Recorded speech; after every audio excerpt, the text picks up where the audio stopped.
A new study says that police body cameras have almost no effect on officer behavior. After a series of high-profile police shootings, police departments across the nation turned to body cameras, hoping they would curb abuses.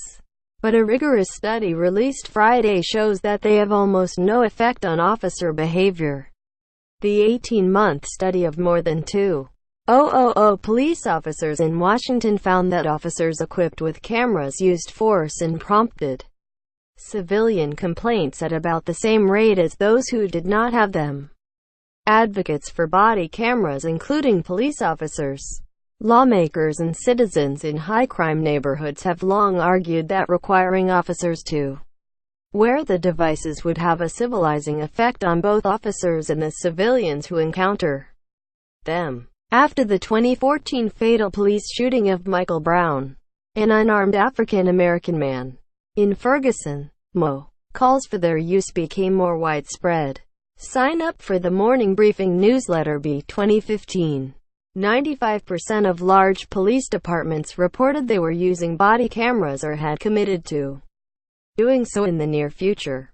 According to a national survey, the federal government has given police departments more than $40 million to invest in body cameras, and state and local authorities have spent many millions more. But the authors of the new study cautioned, these results suggest we should recalibrate our expectations for body cameras to lead to large-scale behavioral change in policing, particularly in contexts similar to Washington, D.C. Chief Peter Newsham of the Metropolitan Police Department in Washington said the results were surprising. "I thought it would have a difference on police and civilian behavior," he said, "particularly for officers, and this is the exception, who might be more inclined to misbehave." But Chief Newsham said the cameras had a number of benefits that could not be easily measured.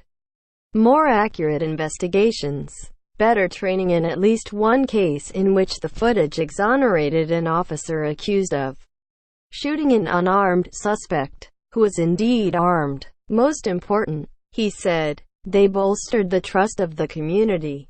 "You have to be legitimate and trusted," he said. "You can't underestimate the value these cameras bring to that." Behavior modification has never been the sole argument for body cameras. Their most important function may be to create an independent record of police shootings and other encounters with the public. But in some of those areas, too, videos have proved ambiguous. In the courtroom, for example, they have repeatedly failed to persuade juries. Though body cameras are now in greater use, their purpose is often left undefined, raising thorny questions about surveillance, privacy, and other issues. Police departments have been rushing to body cameras without sufficiently deciding what the goal is, said Seth Stoughton, a former officer and a law professor at the University of South Carolina, who has studied the devices extensively. "When no one is sure what it is supposed to do, no one knows if it is working." In the Washington study, which was conducted by David Yoakum at the lab at D.C., a team of scientists embedded in local government, and Anita Ravi-Shankar of the Metropolitan Police Department, more than 1,000 police officers were randomly assigned cameras, and another 1,000 were not.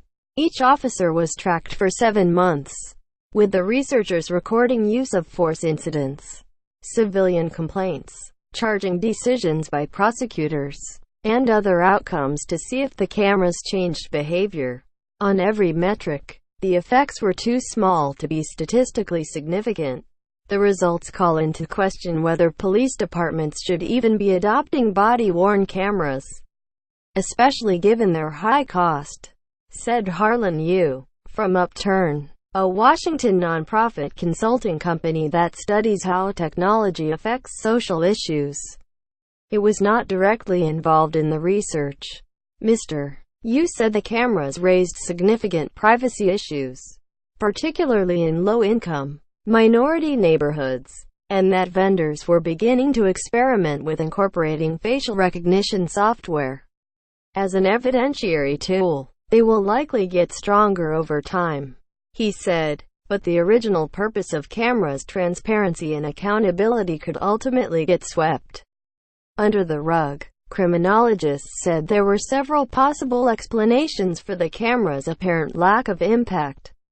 The Metropolitan Police Department has a reputation for being better than average in terms of both training and supervision. So whether officers wear cameras or not may have made little difference in their behavior.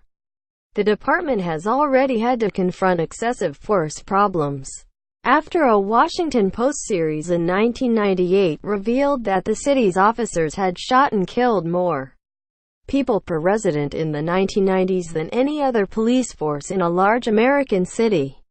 The Department of Justice entered into a memorandum of agreement with the city to reform its policing. "We went through a transformation with regard to use of force when justice came in here," Chief Newsham said. Under this theory, cities that have not had such reviews and calls for accountability may find that cameras have a greater effect. Criminologists also suggested that the effect of the body cameras diminished over time, and that officers began to behave as they had before they started to wear the devices.